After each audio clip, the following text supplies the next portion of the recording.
welcome back to Is It Crazy or Is It God? Yes, welcome back, guys. Welcome back. It's been crazy. Yeah, it's been a long time, but we are back. It's been a couple months. So we ended out the 2022 year. We had to travel. We came back. We got sick. Yeah. And then we celebrated the holidays with our families and stuff like that. So Yeah. a lot has happened, but we are back. Yep. Back like we never left. So Yes, we're yes. jumping right back in.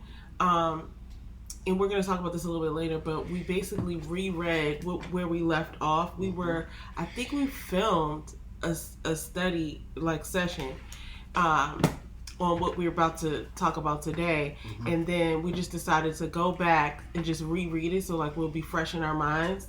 So anyway, with that said, how was your week? How was your end of your year leading up to this week? It was very interesting because we moved, right? That was a big jump. My cousin got married. Yes. That was beautiful. That was nice. It was in Pittsburgh. And it's so interesting because we drove up, the trees were green, and on the way back, we saw them orange. It was crazy. It's like we saw the changing of the guard in real time. But it was a good time spending time with family. It was wonderful. Then we came back and we both got sick. I mean that time of year is flu season, so we weren't the only people sick,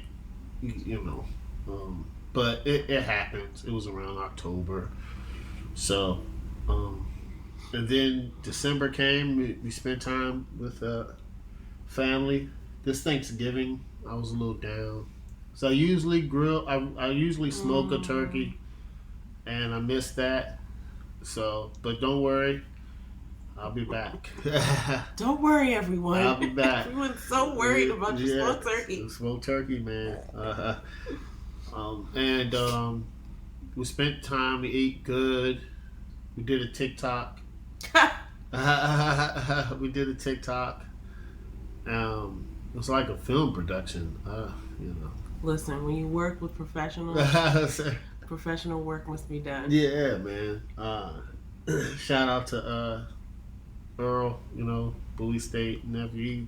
He had the whole setup. I was like, all right, it's the first time me doing a TikTok. It was great. I mean, it's not the first time, but it is dancing and doing a TikTok dance. Doing a TikTok dance. It was fun. It was 15, 17, 20 takes, but it worked out. I was off beat. Then I realized 98% of people are off beat. The ones that aren't off beat are black women. They and Beyonce are in tune.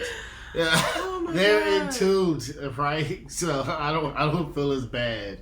So that was good. And then Christmas, oh man, it was just a wonderful Christmas. We were just blessed, and we spent time with family. And then this new year, I wanted to dedicate. So I always talk about consistency, and I'm going to be transparent. Last year, I wasn't as consistent as I wanted to be. I started going to the gym, and I stopped as soon as I got sick. I was in the gym for about 3 months.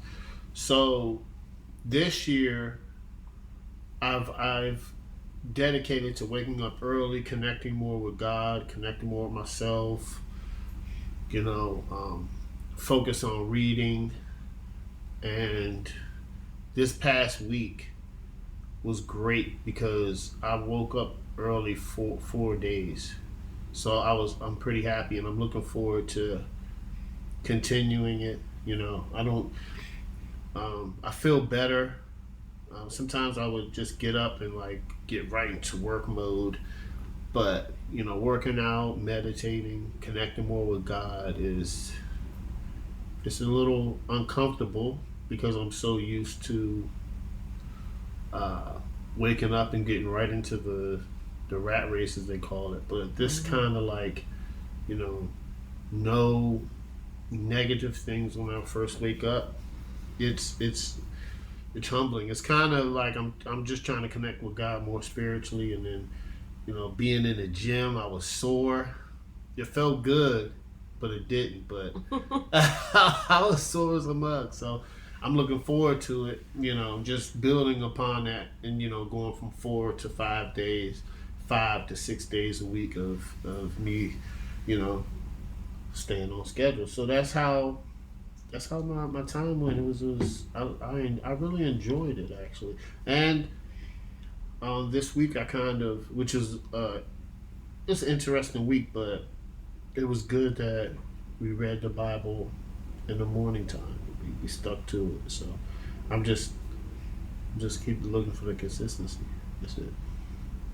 I love it. Well, That's I'm so it. glad. Now, it's so funny. I just realizing while you were talking, we talk a lot about like waking up early, and it's funny because it directly correlates with how my week goes. Right? It's like if you ask me about my week, the times it's so parallel. It's like if I woke up, you know, just around 7 and kind of like tottered around, got ready for work, right? Like my week, if that's how my week went, if I woke up like after 7, then it wasn't that great of a week. Like I just didn't get a lot done, and my days were probably more like, don't say tumultuous, but like they were probably more challenging because I didn't have that time in the morning. It's something about getting up in the morning, right, around like at least by 5:30, and having that time where nobody's looking for you, nobody needs anything from you, and you get the time to just kind of like have your thoughts, you know, just drink some water.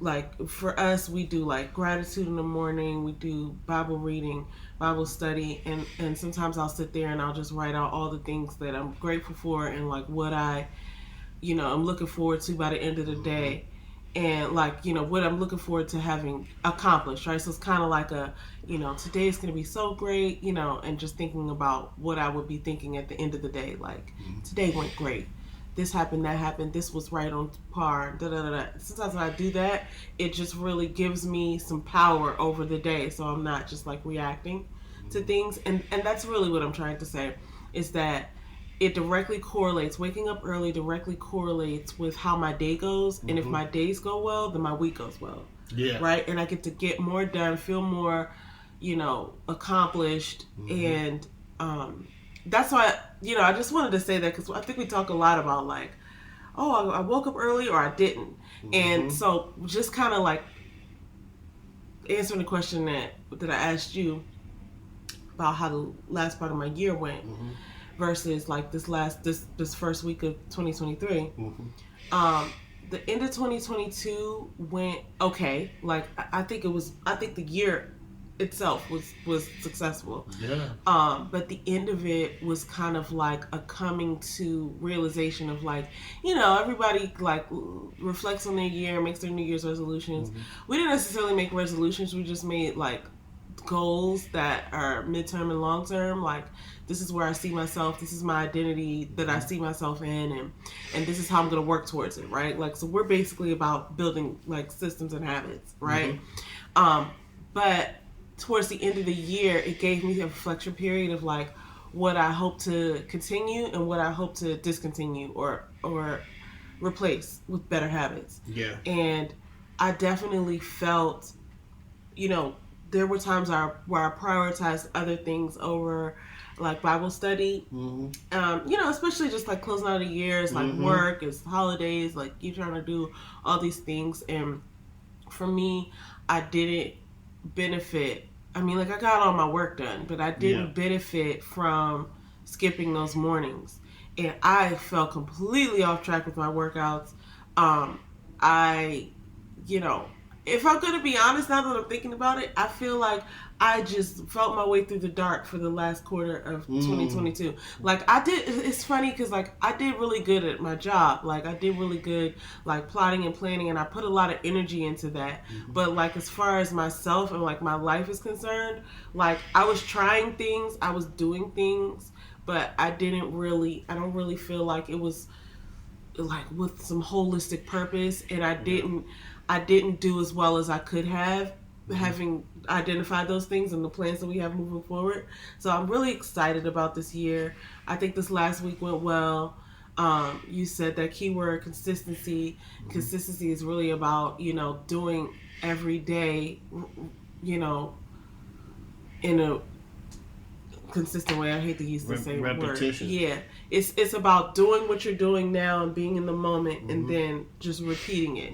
So I, all in all, the end of my year was not as great as the beginning of this year is about to be, but I saw what happens when you don't pour into yourself in the mornings. I saw what happens when you don't prioritize Bible study. Like I'll do my memory verses and I'll do my own little self-study, but I wasn't like reading like in context. I was just like looking for certain things, right? And I found those things and they were useful, but it's something about just like sitting down and not having any interruption. I mean, like this is the time for us to read. So I really have enjoyed that, and I forgot how good it feels. Yeah, man. It's nothing like waking up early when it's dark. It's nothing like it, man. It is. It's so funny too because it says in the Bible, God says, "Bring your requests to me in the morning." I'm gonna try to find what verse that is, but it's in the Bible. Bring your requests to me in the morning, and then there's a couple of times that I remember where like Moses and others like went to like, and I think Jesus had a point too. It's like they left camp in the morning or whatever, wherever the people were, and they went like maybe to the water or on a mountaintop to pray. And it's in the morning, like it says that. And I wonder what that's about. Is it the hope for the day? Is it the quiet time that there's not a lot of activity? Like I don't know what the significance of it is, but I definitely maybe it's the first, you look for him the first thing. Maybe. Bring your request in the morning. Okay, so anyway. So guys, this week, like I said, we reread what we ended off on, and you'll have to just bear with us because I do believe that we recorded this episode like this with this reading, and so I can't remember if what we said anything about it, but we're just probably going to repeat some things because it hit me one way then, but this time we were reading it, I definitely got more out of it. So, and the way this is chopped up is like, for the most part, as we're reading through this, and we're using the teachsundayschool.com daily Bible reading plan, as we read through it, it's most of the time it's by book in order. So it's like we came off of reading 1 Samuel 9 through 12, then 1 Samuel 13 through 14, then 15 through 17. You see, like it's just like continuing.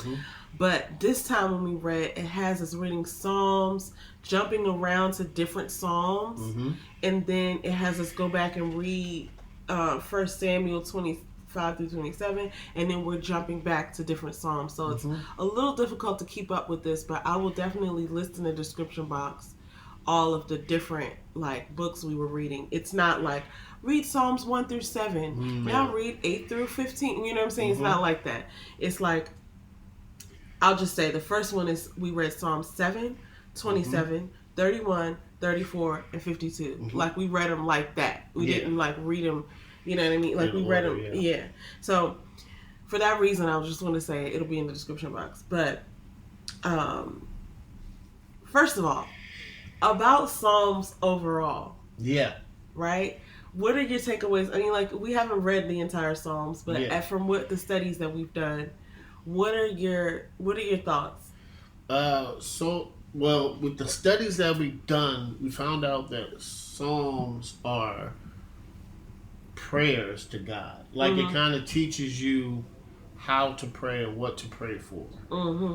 And the Psalms that we've already started reading, what stands out to me is this is the part that David was fleeing from Saul. Yeah. And he was praying to God in the midst of all this turmoil he's going through in life. He was still praying to God. He's in a cave. He's in the forest. Yeah. And Saul is trying to kill him, and he's still praying to God. Some of the verses are talking about, for instance, number 7 is, I take refuge, deliver me from my pursuers. Mm-hmm. He's talking about having faithfulness in God and believing that God, taking away his fear and believing that God can save him. He's not worried about what's going on. He's let me say this. He knows what's going on around him, but he's praying to God to assist him with it. So he's not really worrying what's going on. He is aware, but not worried. I don't know. I kind of get that, but I only disagree slightly. Yeah, but it's okay to disagree. Like we all gonna get what we get out of it. Mm-hmm. I think he was worried at a certain points, and he was but he never lost his faith, right? He never said, "God, why are you doing this to me?" Mm-hmm. He was like, I think at certain points he thought like, I could die. Like, what if they catch me, right? Like, because like James said, this is like in 1 Samuel, there's all these things that are happening to him, and Saul is kind of like hating on him, and he's got his armies like looking for him, and they're trying to hating for no reason, and they're trying to off the guy, right? And so, but David, this is funny. David is a musician and a poet, and he does other things too. It's so warrior. Psalms is almost like David didn't write all of the Psalms. He wrote a lot of them. Yeah. But this is like the soundtrack to what he's going through in 1 Samuel. I don't know how long his like life goes in the Bible. Like James knows a lot more about it than I do. But this is like the soundtrack to the story of David. So it's interesting to me because as he's experiencing these things that are happening in 1 Samuel, he's also writing prayers to God, and he's like, talking about what he's experiencing. And the Psalms later went on to be songs that choirs sang. I can't remember which choir they said, but I know there is a lot of songs, gospel records that came out of these words too. So but what I realize is that the overarching thing, and we're going to get into this when we talk about the questions, but the overarching thing to me is like suffering is not new, right? Like everybody suffers, and like this is probably the most dire circumstance. Somebody's looking to kill you, right? And you didn't even do anything. It's not even like you feel like, like you did something and now somebody's coming to make the score even. It's like you didn't do anything. Somebody's trying to kill you for no reason. And all you can do is pray. Like, I would imagine that's pretty intense. Yeah. You can't really run and hide that far. It's like you just got to be faithful. Yeah. And there were some instances where they really could have gotten him. And I remember kind of going back when he was still there, and Saul's son was there, and that was his friend. Like Saul was trying to kill him then. Yeah. It just didn't work out. So it's like, I would imagine like this is the most dire circumstance. Yeah. Like I'm going through stuff, and I think like, sometimes I think of like work is my enemy, not the actual like atmosphere, but the actual like work, like, oh, I have to enter in all this data. I have to like send back all these messages. I have to, what I'm saying? I think of this sometimes in my mind, like work is the enemy, and I pray my way through it. Yeah. And, that's so fickle next to what he was going through. But it could just be any situation that you're going through in life, right? And it's like to be able to look back at what he was saying to God and how he was going through one of the most difficult things. Somebody trying to take his life, and he had the wherewithal to still praise God, to express how he felt, but then still say, but God, I know you're with me, right? That's my overall takeaway. So anyway. Yeah, I agree.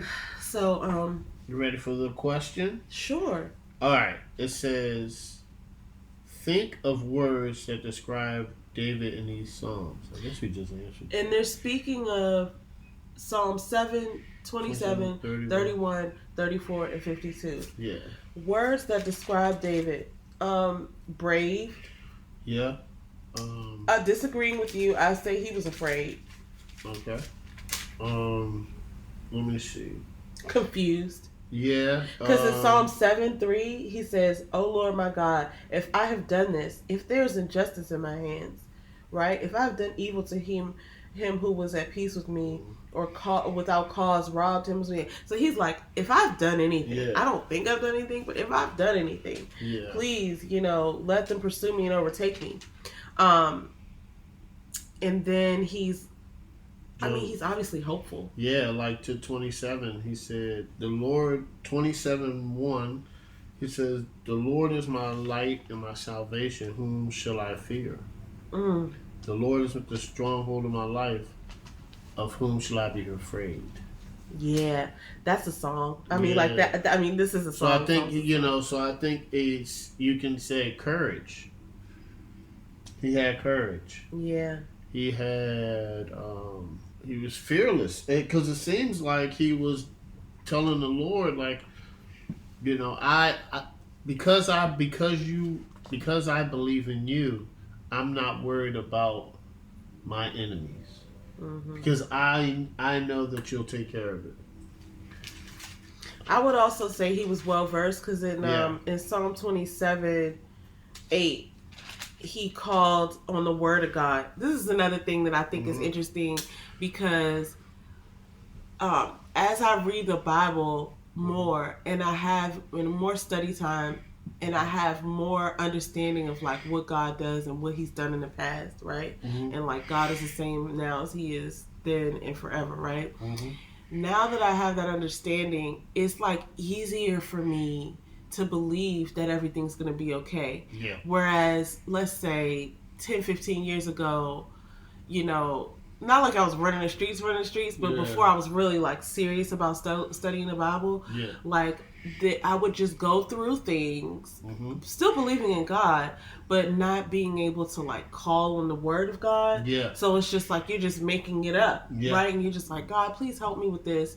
And you really don't have any like proof in your mind that it's going to work out, other than, knowing that God is going to help his people. But it's like when David in 27:8 says, he calls on the word of God. He's like, when you said, seek my face in prayer, require my presence, like he's saying what God has said. Yes. And that right there is like proof. It's like insurance. It's like when you go up to the counter with your paperwork in your hand and you're like, listen, I'm coming to redeem my, to say like my prize or whatever. So it's like, it's so much easier when you have the word of God to be able to be prayerful and faithful. Because it's like, you're praying your prayer, but then you also are using evidence. Yeah. So to hone in on that point, I think it is, a different thing of when you, and I hear pastors say this, and I used to be this person. I'm not saying that I'm perfect. I'm far from it. I'll tell you that right now. That's why I try not to judge people, because you never know what they've been through or where they're going. Yeah. So, but when he calls on the word of God, so it's kind of like a difference of, we used to be there, right? Where you just go to church on Sunday, you read what the pastor gave you, and you're going through hardships in life, and you're praying to God, but you're not reading the Bible every day. Yeah. So you for yourself regularly. Yeah, for yourself regularly, right? Because when you start reading the Bible, you start knowing how to pray. because it's teaching you. And then you could drop receipts like, Lord, you said I can call on you on any time and I'm not to be fearful of my enemies because of this. You know, and when you're not in the Bible, you're not reading, then you're I don't want to say you don't take it seriously, but I mean, you're missing out. You're missing out. Yeah, it's kind of like with anything, right? You want to be a good entrepreneur, you read books, right? If you want to be a good person, I think you read what your religion is in. You know, because I'm not. You know, I believe in the Bible, so I read it. But if you are, you know, Muslim, or if you read the Torah or the Quran, just read it. You know, believe in what you believe in, and read it. Don't, you know, squander it, because it's information and knowledge to help you in life. And just, you know, kind of as a continuance of that, it's interesting because when you were giving the examples about like how we used to go to church and just not read the Bible, like that's so easy to do. Yeah. And then but it's also easy to read the Bible too, right? Yeah. But it's like when you have a trainer. Like you have a trainer and you go to the trainer and you're like, yeah, man, I'm working out hard today because I want to see these results. And the trainer's like, cool, we're going to do these reps and these sets. And you work out with the trainer and you go eat a cheeseburger and cookies. And you don't do your cardio on the days that you don't meet with your trainer. It's going to come out later that, you know, you're not getting results.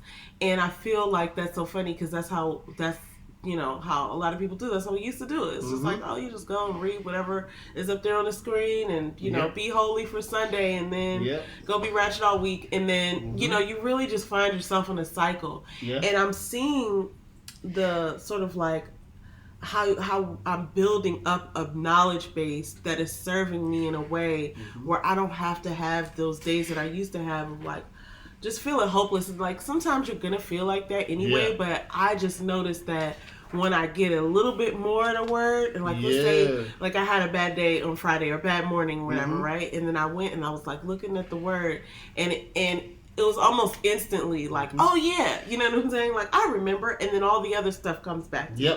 But if you don't have the baseline, it's like hard. And you're just out here by yourself. It's hard, man. You know what I'm saying? And God is still with you, but you just don't have the faith. Like I think reading is helping me to strengthen my faith. Yeah. But anyway, okay. Think of words that describe David in these Psalms. What else? So 31, 34, 52. What else? With 31, I think in 31, it says in my Amplified version that Psalm 31 is a psalm of complaint and praise. Yeah. Further letting me know that he was kind of confused. He was scared, but he was still, I mean, not even necessarily scared. I haven't proven that. You're saying he wasn't scared. You probably might be right. But he is really, you know, saying how God is a place of comfort and a place of refuge, and he's explaining how like weak he is, how his strength is failed, and then and what's happening to him, how people are coming after him. But he's saying like, but you know what, how great are you? Right. So he's really praising him after when people are coming after you and you're praising God. Like God. That is what a wonderful like example. Okay, so in 34 is another one of praise. Yep. And 34 he's praising God again. Taste and see that the Lord is good. That's Psalm 34:8. They who seek, and this is 34:10. The young lions lack and grow hungry, but they who seek the Lord will not lack anything good. So he's in danger. Yeah. Right? And he is really just praising God. That's it. When the righteous cry, the Lord hears and rescues them from all their troubles, distress and troubles. And that's 34:17. So this is so funny because I mentioned that I look at it like it's the soundtrack. And how many times have you had like a bomb record and that doesn't even have to be like a soundtrack to a movie, but Yeah. like I've had certain records in my life, secular, that were like the soundtrack to my summer, right? Or the soundtrack to my whatever, like, and I could just imagine him just kind of like walking around repeating these things to himself, like we repeat song lyrics to ourselves, and so it just kind of keeps you in the mode. It keeps you energetic in whatever you're doing. So I appreciate that. Okay, I think we have enough words to describe David. It's kind of like we're repeating now because he's doing the same. He's doing the same thing. Yeah. So now we've reached another level of Psalms of David. And these Psalms are 56, 120, 140 to 142. Okay. Now the question is, what personal anxieties do you have that David prayers can help quell? What personal anxieties do I have? Man, let's talk about that. So, I suffer from imposter syndrome in several areas of my life. Several. Right? Imposter syndrome, if you don't know what that is, it's like you're showing up and you feel like you're pretending to be something that you're not. But you're doing the work, so you are, right? So like one case in point is like we recently well, not even recently, like we've been listening to entrepreneurial stuff for a long time. We've been, trying to do our work with our separate like sort of entities, like James with Fourth Quarter, he has something else on the horizon, me with my Yes I'm a Unicorn channel, and then with my podcast with my sister, those two sisters. And so this past, like most recently, like in the past month, we've been taking more training, and we've been like showing up to different environments where we're learning a lot more about like honing our craft and creating content and doing all that stuff. And this is just an example because I feel like this in the gym too. I feel like this a lot of times, like sometimes with my job, sometimes when I show up and I'm trying to help somebody with something outside of work, right? It's like this imposter syndrome, like, oh man, am I good enough? Am I doing it right? Is something bad gonna happen, right? So David's prayers can help me with that because it's like you're just doing what you have to do and you're praising God. So many times, I've said this before too in my last job. So many times, like I felt like things were so like moving so quickly and like out of my control, but I would just stay in prayer and like literally something would just pop up and remind me like, oh, make sure you do this. And I will follow up with it. And I mean, it had to happen like dozens, maybe even hundreds of times, right? Like, oh, an idea would come to me like, oh, make sure you follow up on this. And randomly, and I would do it. And then like a day or two later, it would come up, right? Oh, did we ever do this? And it's like, yep. Yeah. Through the grace of God, I remembered 2 days ago, right? And that might be something that sat for like weeks.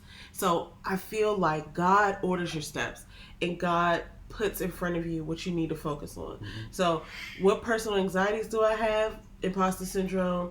What that David's prayers can help quell. I'll tell you, he keeps saying this thing about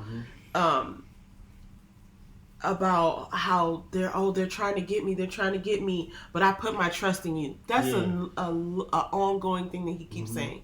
I put my trust in you. And he's obviously just making it happen. I don't know exactly what he's doing. He's like walking through the wilderness. He went and tried to get the goats for his servants, and I know they're also fighting. Yeah. Right. So I mean, and they're winning. And he's got like a pretty small group, as I understand. So I think you just do whatever it is that you do, and he's also writing psalms, right? So that's something that sticks out to me. It's like I just, no matter what my anxieties are, I'm just gonna keep saying, okay, God, I trust in you, and going about my business. Yeah.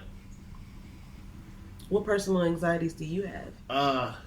That David Psalms or David's prayers can help you quell? I'm fearful of what people think about me. Almost to the point where I'm fearful of being myself because I don't know how people are going to react. Sometimes I don't believe in myself. I don't know if those are anxieties.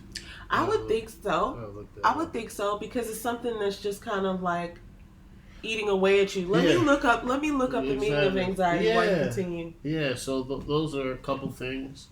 Now, what stands out to me, like verse Psalms 56, the title is "In God I Trust," and it says, "When I'm afraid, I put my trust in you." Now, this is 56:3-4. Psalms 56:3-4.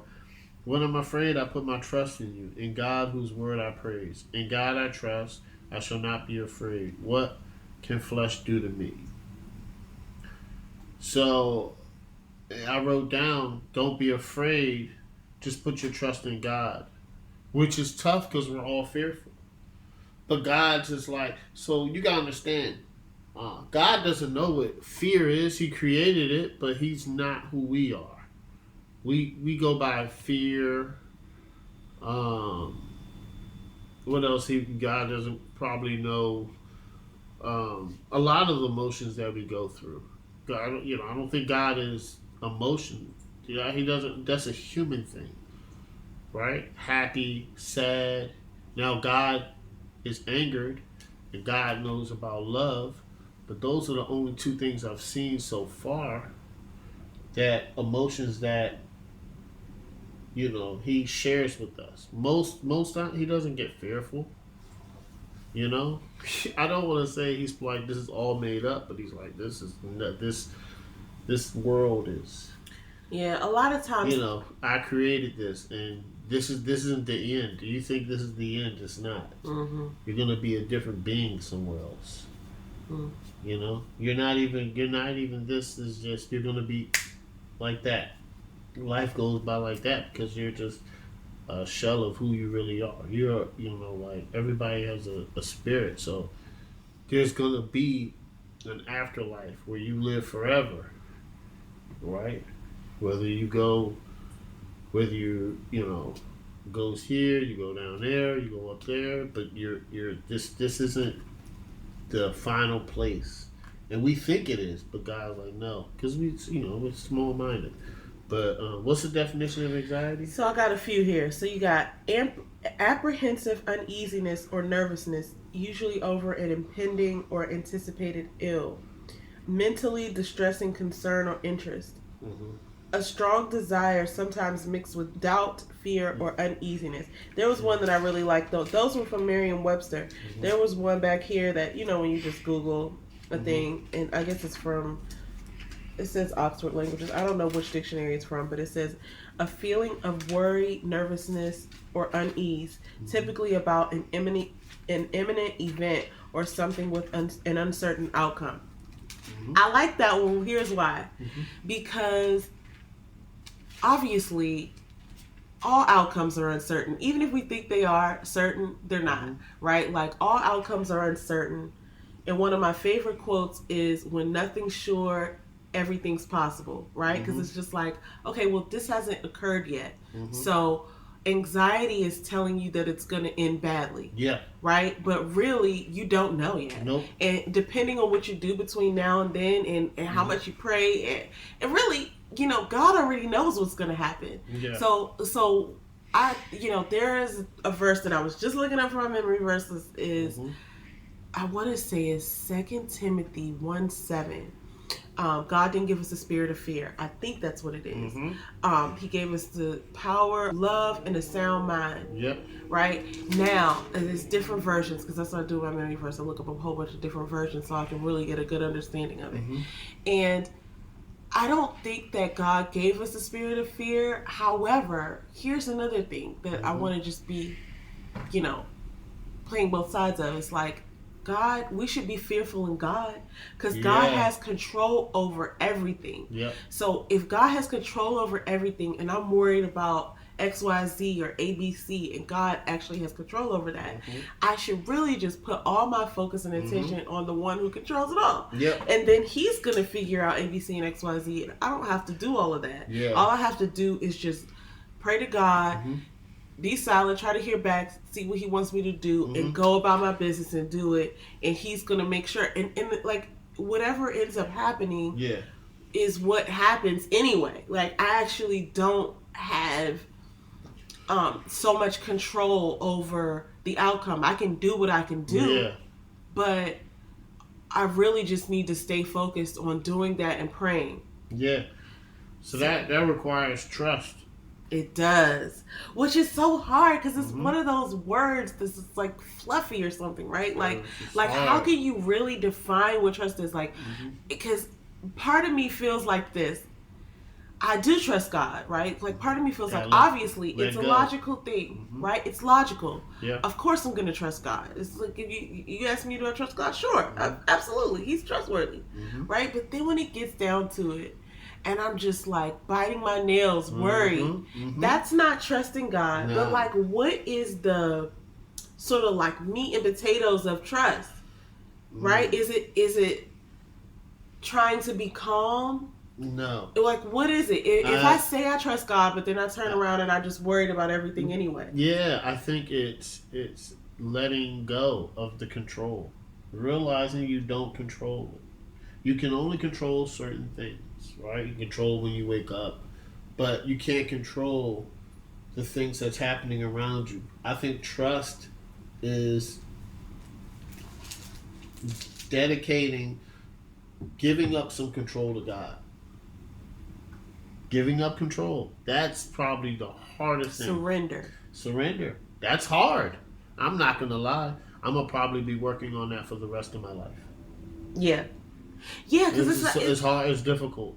It's not like it's a one-time deal. Like, all right, send my trust payment in, wrap that on up. I'm okay. It's gonna be situations like, oh man. But here's the thing: if we're doing what we were doing last week, and we continue to be transparent here, we're going. I think the more that we read the Bible and tap in, the more that we start giving up the control because we see it. We're reading it. We're trying to live by example. And I think that if we keep reading the Bible, you start giving up that control. But that only comes if you're in it. Yeah, I get that, and I'm feeling. But if you're not in it, you're gonna say it and then pull it back. Yeah. But if you keep reading, you're gonna start giving it away a little bit. But I think it takes a lot of time with God. I agree. I think you got to build a good relationship with them. And if you ever think about like the older people in our lives, like the elders who just seem to have complete like faith and trust in Him, I think that's a direct correlation of all of the life that they've lived and all of the years that they've been trusting God. So they have like their pile of proof is bigger than mine. But it's like so funny because I think I was reading Hebrews 23:10. I think that's the one, and it's basically saying.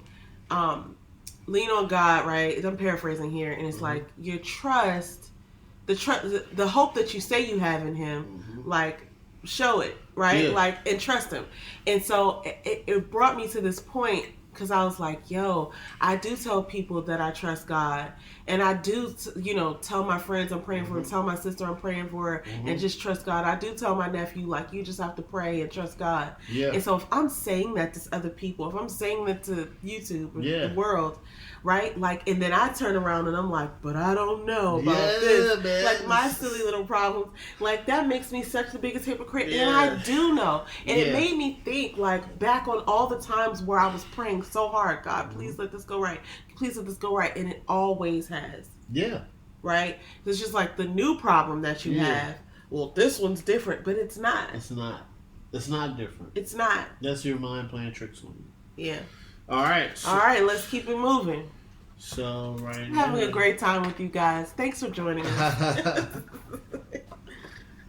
Okay. Let's see. So then we read 1 Samuel 25 Samuel. through 27. Yep. And this is when David marries Abigail. David spares Saul's life again. Yeah. And then David lives among the Philistines. So we're going to break... we're going to talk about David and Abigail, which, you know... So what happens is David sends his men to help out this guy named Nabal. And the servants helped Nabal out. And then Nabal came back and he said that, who is David? Who is the son of Jesse? And he said, shall I take my bread and water and my meat I have killed from my shears and give it to men who I do not know where? And he sends them off to David. Now David strapped on his sword. That's pretty gangster. Had 400 men start riding. Now Nabal's wife, Abigail, meets David and says, hey, here's everything.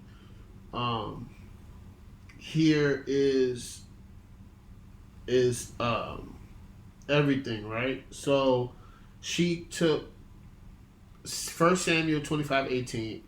Abigail made haste and took 200 loaves, 200 skins of wines, 5 sheep prepared, and 5 sieves of parched grain, and 100 clusters of raisins, and 200 cakes of figs, and laid them on the donkeys. And she gave them to David's servants, and then to the wilderness. And you know, she basically convinced David not to go back and kill Nabal. He was going to go hard. I'm not going to lie, but that made me learn something about David. He's big on respect.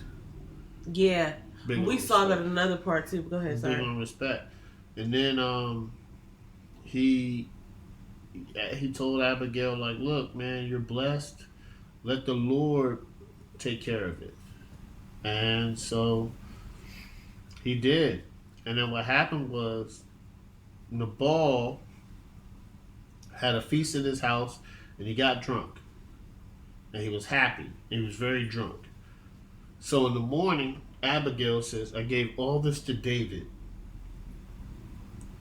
And it says, 1 Samuel 25:37, in the morning, when the wine had gone out on the ball, means he sobered up, his wife told him these things, and his heart died within him, and he became as stone.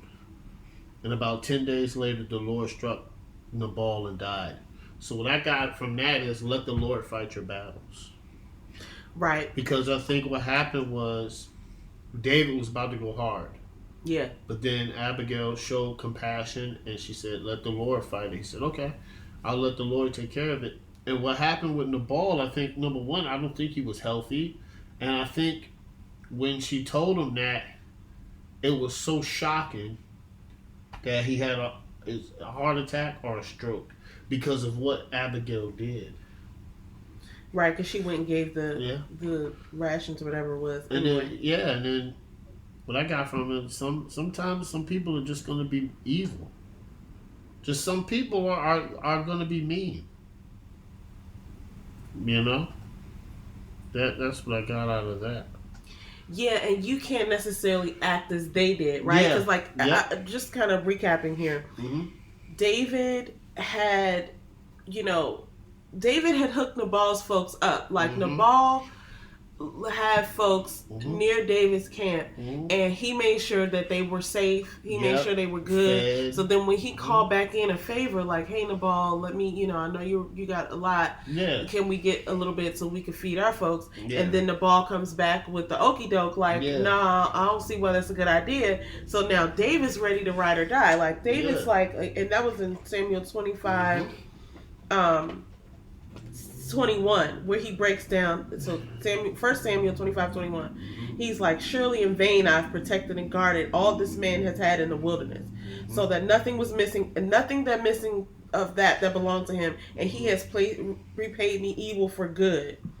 Right? So then he gets his stuff together when his servants came back and said that Nabal wasn't giving them anything, and he was ready to go down there and kill 400 men.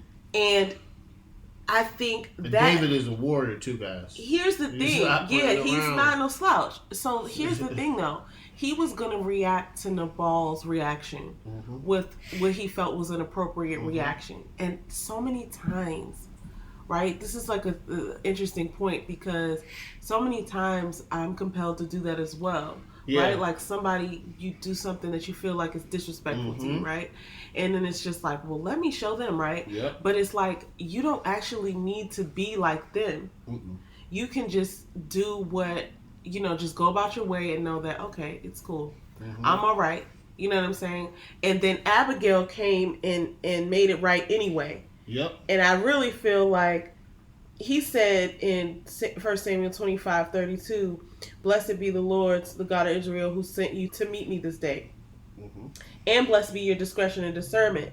So he's like, you kept bloodshed from happening this day. And she was basically making the point that, like, I don't want this blood on your hands, right? Because if you do this, then you're not going to be as favorable in the eyes of God. Yeah. And that's what we see, too, kind of leading up to this. In a lot of the stories, it's like people do things and God still loves them, and he's still going to, keep them, but some of their blessings fall away.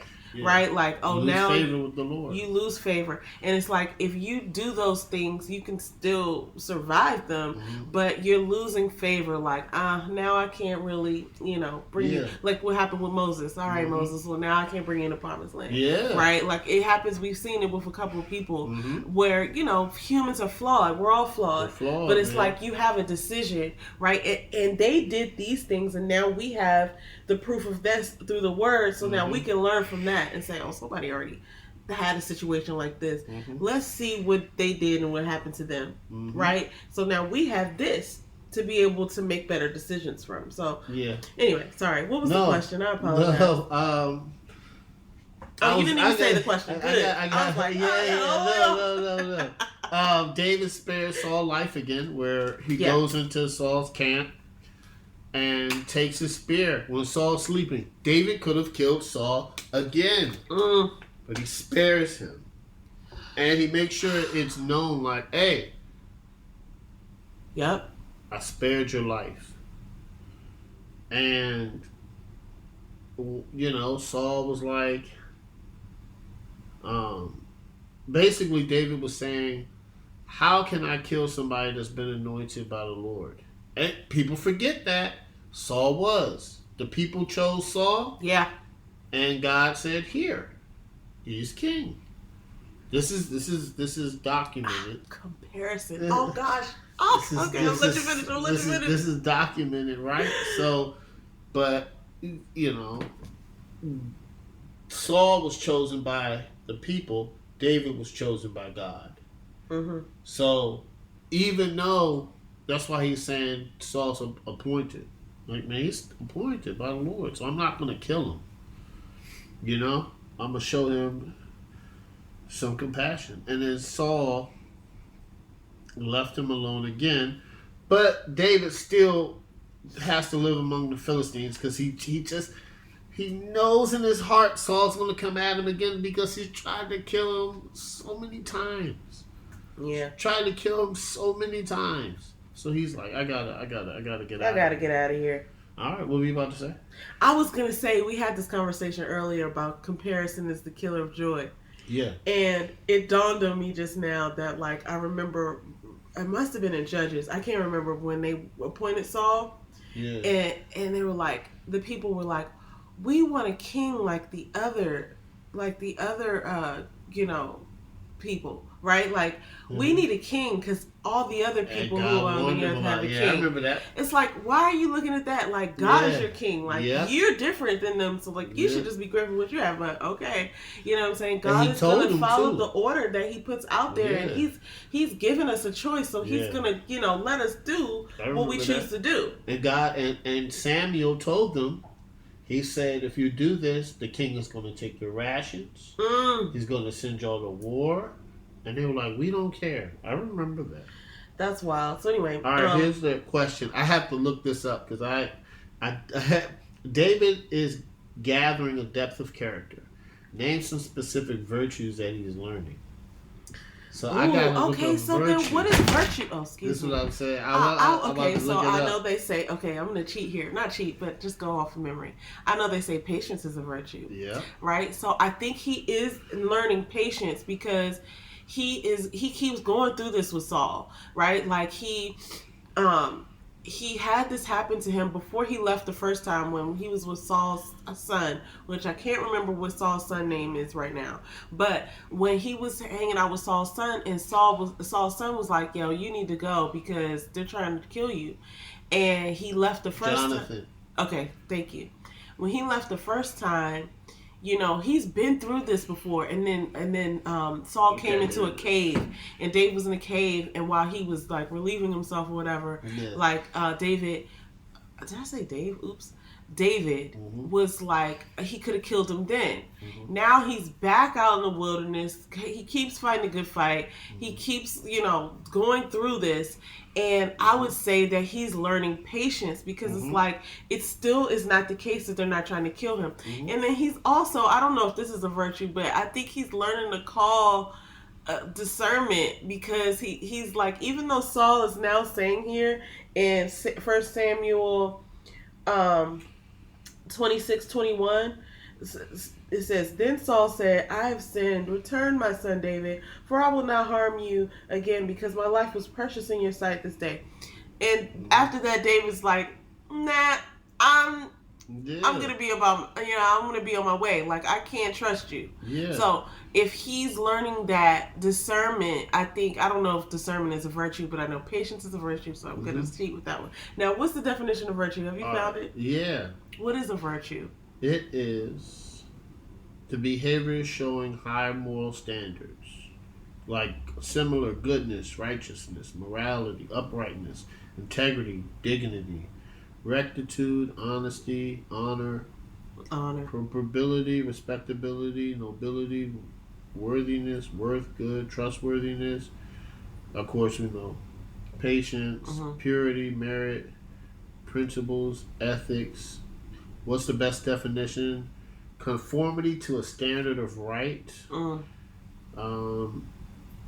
This is saying, what is the Bible's definition of virtue? Virtue is viewed as an habitual capacity of a person to respond freely and consciously to situations in a manner that reflects and intensifies his conformity to Jesus Christ. Okay, that was a lot of words, but I did bring it back to the idea that, like, to be more like Jesus, right? Yeah. And to be having honor and integrity, like, all those things kind of go together. Yeah. And I remember a saying, I think my mother used to say this, like, everybody knows the difference between right and wrong. Even the people who are doing wrong, they know they're doing wrong. They're just like, I'm just going to go ahead and do wrong. Yeah. Right? So it's not that you don't know that you're doing wrong. And most people do know. Right, even if they lie about it, that the difference between right and wrong, and so virtue is doing what's right. Yeah, doing what's right and doing and trying to be more like Jesus. So, okay, what virtue do you think he showed when he didn't kill Nabal? I think he showed honor. Yeah. Because he gave Abigail thanks. Yeah. And he said, thank you for handling this for me. And I'm going to honor you and your efforts by turning away. Yeah. Right? And he, it wasn't like, here's another thing. It wasn't, and people misuse this all the time, like the eye for the eye thing.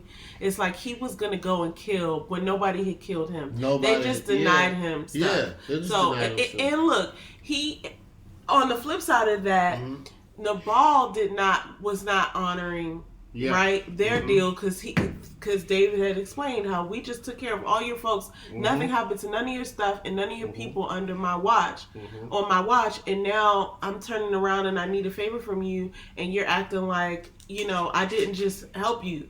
And so that dishonor, or he probably took it as dishonor, disrespect.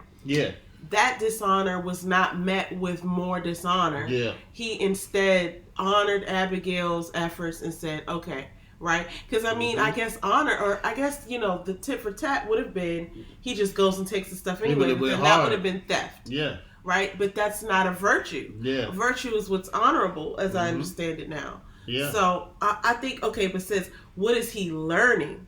Yeah. What virtues is he learning? I think he learned honor because he was about to go hard. Yeah, he was. Right? And I think with Saul, right, I think what he learned when he didn't strike down Saul, I think because of what happened with Nabal, right? Mm-hmm. I think it was the integrity he learned. Because when I say integrity, right? So integrity is the quality of being honest and having strong moral principles and moral uprightness. The integrity of not killing Saul, knowing Saul wanted to kill him because the Lord appointed him. Yeah, I think that is a virtue that he learned by not killing Saul. Mm-hmm. Like, right, because I could have. I could have, but I'm gonna have some integrity. Yeah. That's what I think. Yeah. I love that. Yeah. Okay. All right. So we got one more question. Yeah. So this is the Psalms of David again. And it's 17, 35, 54, and 63. And these are...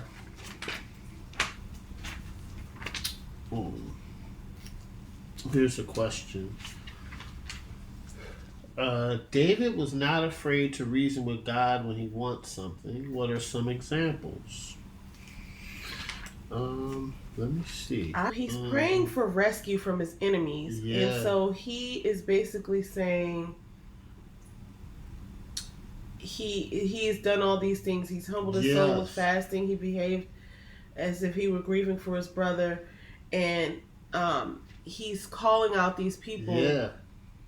So he's asking, don't let those who are wrongfully my enemies rejoice over me. Yeah. So I guess what he's saying is, if I'm going to do this and be righteous, right, will you please not make me look like a fool or something like this, right? Yeah. And one part that I thought was interesting in 35:17, I highlighted this. He said, Lord, how long will you look on without action? That's in the Amplified version. Yeah. And I thought that was a daring thing to say to God, because you don't know what action he's going to take. Yeah. And what's funny is we all feel like this. Like when we have a problem, we need an answer right away. Yeah. Right? Like the deadline is now. It's yesterday. Yeah. Like I need an answer right away. And a lot of times it's not really that urgent, but we just feel like, oh, well, I'm suffering now, so it's an emergency. Right? And, some things are urgent, but a lot of things aren't. And we just want it right now, right now. So when I highlighted that, I was thinking that to myself. It's like, Lord, how long will you look on without action? Like, how many times do you say that? Right? It happens to me at work all the time. When somebody wants something, it's like they want it right now. Like, hey, how long on this flight? I just found out about it. You know what I'm saying? Like, you just emailed me 3 minutes ago. So it's like, no hate, no shade. Love my coworkers. Yeah. But that's not even the case. It's like, I think it's more so about whatever your personal issue is. You just want the resolution, and we're so fickle about the trust that we don't just say, oh, I don't have it right now, but I know God's going to get it. Yeah. We're like, okay, the only way I'll know that it's covered is if it's covered right now. Yeah. So I can see it. Yeah. Right? I agree. I kind of went off on a tangent there. Yeah. But so I think with this one in 17, he says, keep me as an apple in your eye, hide me in the shadow of your wings, from the wicked who do me violence, my deadly enemies who surround me. This is Psalm 17, 8 and 9. And then he says, in number 13, basically with his enemies, he says, arise, O Lord, confront him and subdue him. Deliver my soul from the wicked by your sword, from the men by your hand, O Lord. Basically, like, I got these enemies out here. I need you to take care of them for me. Right. Like, but see, you said something and you were like, man, he's bold to ask from God. Well, that's the relationship. Yeah. That's the trust. Like if you, it's a give and take. Like, hey, I surrender to you, but because I surrender to you, I need these things. And I know you're going to deliver because this is what you promised me. Another thing that I'm noticing too in 35:27, and then again in Psalm 54. Well, so in 35:27, he's saying, let the people who are against him, let them. Well, this is 26. Let those be clothed with shame and dishonor who magnify themselves over me. Let them shout for joy and rejoice who favor in my vindication and want what is right for me. Right? So he's making a distinction from 26 to 27. The people who want good for me, let them have rejoicing. And the people who want bad for me, let them be dishonored. But in 27, he goes on to say, let them say continually, let the Lord be magnified who delights and takes pleasure in the prosperity of his servant.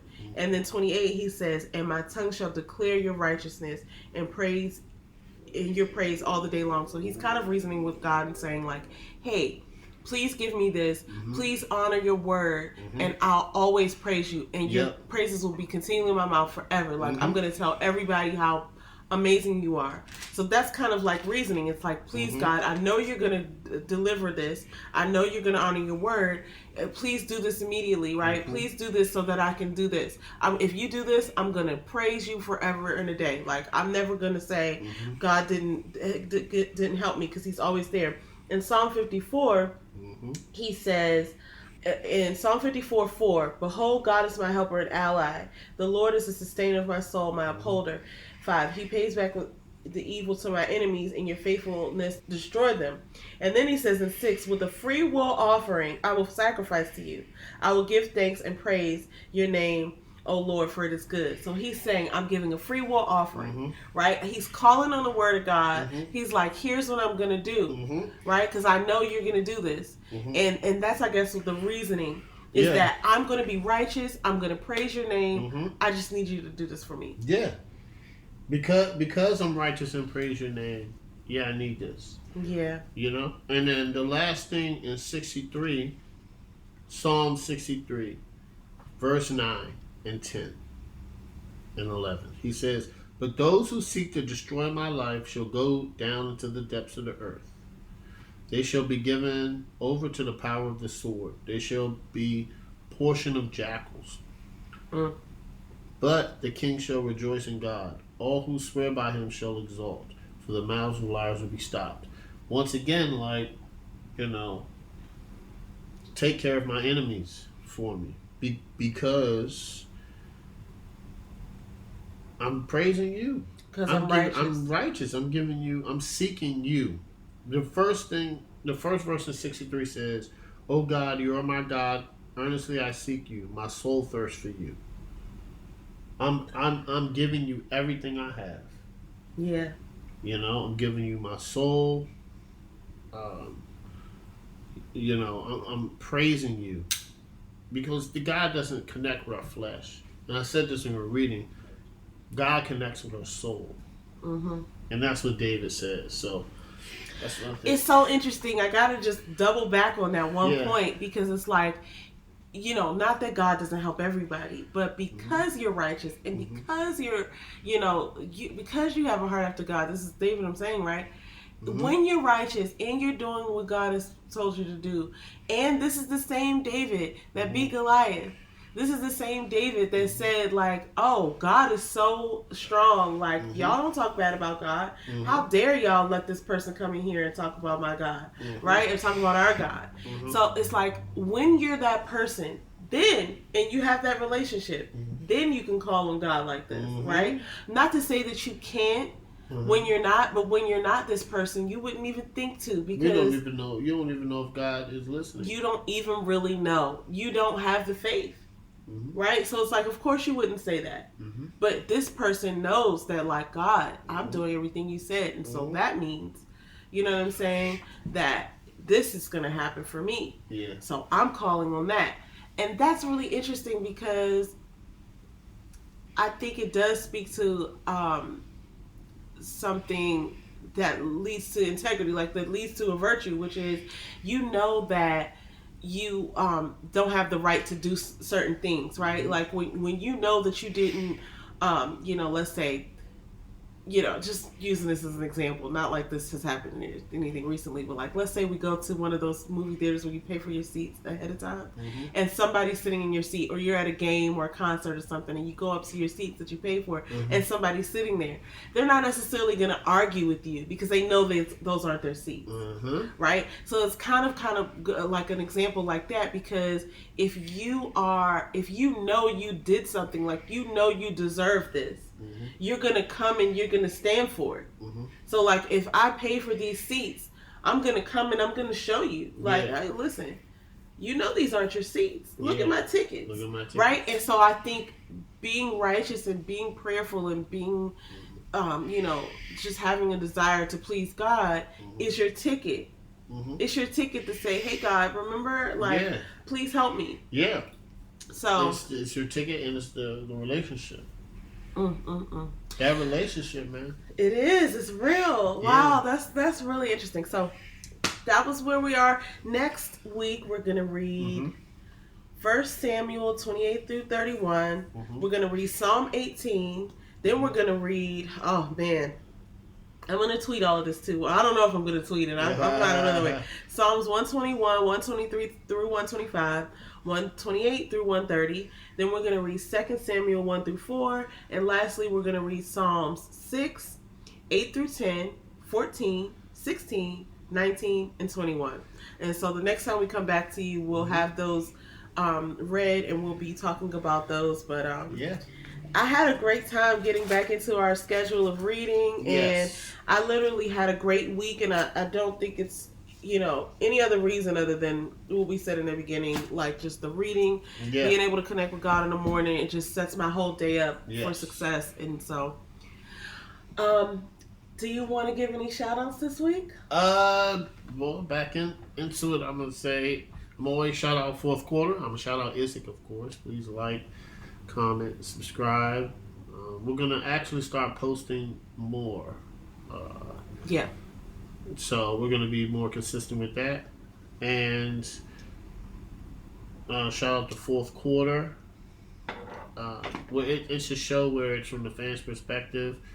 And, it's just me and my friends talking about the sports we love, man. And how we feel about, it's not mainstream. It's just something that you can connect or relate to. I want to shout out Yes I'm a Unicorn, my wife's planner channel. I also want to shout out Those Two Sisters. And I got a project coming soon. Don't worry. But I want to shout out Those Two Sisters. I think they're taking it to another level. And I think y'all should start tuning in. Because they got some stuff brewing over there. Yeah. So those are my shout outs. Oh, well, thank you so much. Well, you took one of my shout outs. Well, two of them. But yeah, Yes I'm a Unicorn. That's why I'm doing my planner thing, and I'm stepping my game up. Those Two Sisters. I'll shout out Miss Damita Jo, who is my wonderful sister, half of Those Two Sisters.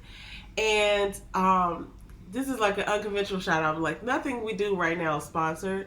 So just to let you know, but like, I just want to give a shout out to Tabitha Brown, just for always being like a shining light. She has some products that she just released with Ulta, and I think she has another line at Target that's like cookware. I just saw that today. Yeah, so I'm gonna have to head on over to Target, but I did get her daughter's recipe products from Ulta, and they are phenomenal. I got it's like sweet potato scented, but it smells like vanilla cookies to me. Anyway, I love the stuff. The shampoo is so great and creamy. I used it yesterday. I used the leave-in conditioner and the hair oil and the cream. So shout out to Tabitha Brown just for being a shining, bright light. And, she always just has something positive to put out there. And so I love me some Tabitha Brown, and I support everything she does. So I'm going to go out to Target and I'm going to see, what she has on that front. But that's my shout out. And obviously, we thank you very much for tuning in again. We have a lot coming for you this year, and we're just grateful All right, that you're guys. joining us. Y'all have a good week. All right. And remember, don't take our word for it. Go to the source. Read the your Bible. All right, guys. Bye. Bye. Peace.